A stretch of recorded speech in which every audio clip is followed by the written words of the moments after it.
Welcome back to Carneades.org. Today we're going to be continuing with our series, The Skeptic and the Shrink, a series looking at the psychologist's case for skepticism. Now, in this video we're going to be covering optimism, bias, and the duplication argument. So, are you less likely to get in a car accident than anyone else? If you're a smoker, are you less likely to die of lung cancer than the average smoker? Are you less likely than the standard person to die going skydiving? Are you more likely to make money on the stock market than someone with the same amount of experience? The simple answer is no, you're not. But optimism bias says that you are more likely to assume that you're less likely to suffer bad effects than others, and more likely to assume that you're more likely to gain positive rewards than others.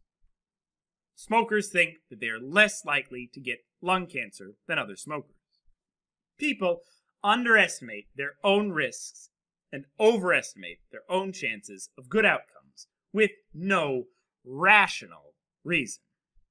In this video, we're not going to be looking at the psychology behind this or the tests that have demonstrated optimism bias. Rather, we're going to be looking at the implications of optimism bias for philosophy, particularly for epistemology and skepticism. Another point that's made with optimism bias is the more control that you think you have over a situation, the more that you will think you will have a positive result. However, as we learned in the last video, people often overestimate the amount of control they have over a situation because, note, it's not the more control that you actually have over a situation, it's the more control that you think you have over a situation, the more you will think you will have a positive result. And since often the amount of control that you actually have over a situation has little effect on your perceived amount of control over the situation, in fact, you are more likely to suffer this optimism bias, even in situations where you have absolutely no control over the situation, but you perceive that you have that control because of the illusion of control. And so it plays into this problem of optimism bias. So the more you perceive that you have control, the more positive you think the outcome is going to be.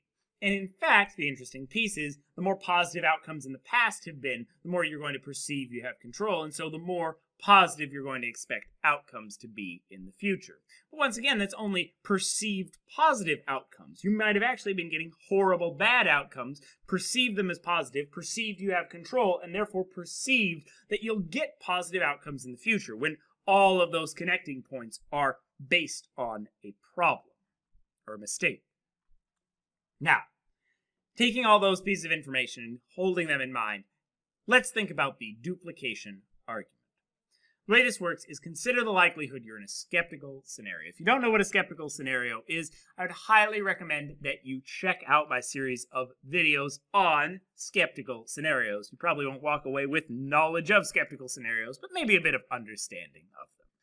Now, according to the duplication argument, there's no way for you to tell that you're not in a skeptical scenario, or whether or not you're in a skeptical scenario. Think of a skeptical scenario, if you don't understand them, like a dream or the Matrix, basically. There's no way, if they were perfectly constructed, for you to tell that you are or are not in one. Irrational biases are the only reason that you think that you are in a situation where you actually have knowledge. Because there is inherent to skeptical scenarios no way for you to believe one way or the other. And what gives us that irrational bias is that some meaningful, deep meaning about the universe. Is there something about reality that actually gives us that knowledge? No. Your optimism bias is what convinces you of that. Your optimism bias, your belief that you're better than all of your counterparts in those other possible worlds, is the thing that convinces you irrationally that you have knowledge when you have no good reason to make that claim. When in the absence of all other evidence, you're actually not in a skeptical scenario, even though you have no good reason to make that claim.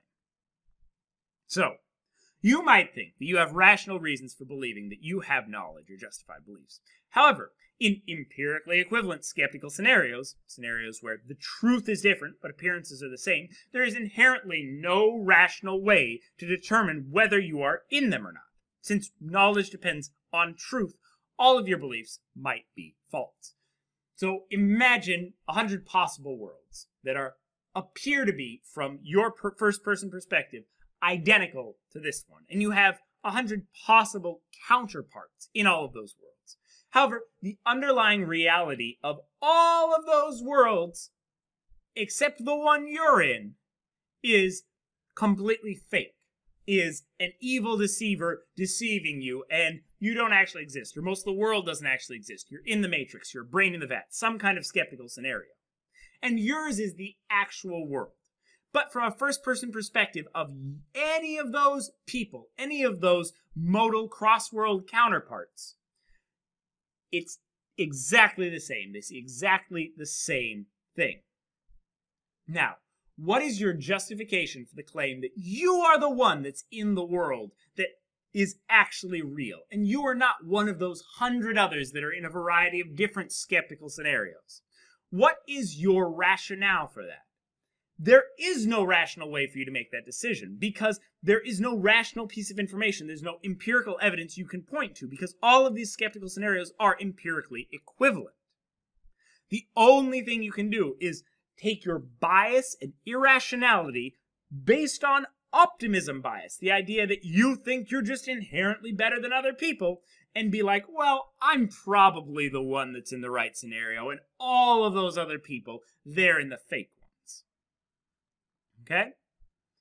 Note that for every single world where all of your beliefs are true, and you have knowledge, there are an infinite number of possible empirically equivalent skeptical scenarios where all of your beliefs are false and you have no knowledge. There's inherently no way for you to know that you are in one world over another. The only reason that you happen to have this belief, that you do have knowledge and you're not in one of these skeptical scenarios, is because of optimism bias. You have a belief equivalent to thinking that you've won the epistemic lottery and are in the only world where your beliefs are actually true. Because you have this optimism bias that thinks that even though everyone else who's smoked has probably died of lung cancer or has a very high risk of lung cancer, you never gonna get lung cancer. You'll live forever. That is the problem of optimism bias. And this is how it's applied to epistemology. And it demonstrates that the reason you believe that you're in the real world isn't really because there's some deep understanding you have, or because your beliefs are actually foundational, even though those people in the other worlds, their beliefs aren't foundational. It's because you have a psychological bias to believe that you're less likely to suffer those bad effects than other people. This bias is also linked to other biases that we've discussed. Do you think you're less likely to experience confirmation bias than other people? That's what optimism bias speaking to you again. That's what it's telling you. It's telling you, oh, you're not going to be subject to this bias. This is a bias for other people. It's not. That's an inherent bias in yourself telling you that you're not going to be biased. In the same way that it's probably telling you right now, oh, you're not going to be subject to optimism bias. That's for other people. Do you think that you don't experience the illusion of control as much as others? Once again, optimism bias. Whenever you have that thought in your brain that you're excluded from some problem because you are you, that's optimism bias speaking and giving you those irrational ideas. Now, that was optimism bias. Next up, we're going to be looking at the Dunning-Kruger effect and finishing this series for now, though I think there's a lot of topics in here that I'm going to like to get to in the future, but for now we're going to be taking a look at the Dunning-Kruger effect in the next video and finishing ourselves off. Watch this video and more here at Carneades.org, and stay skeptical, everybody.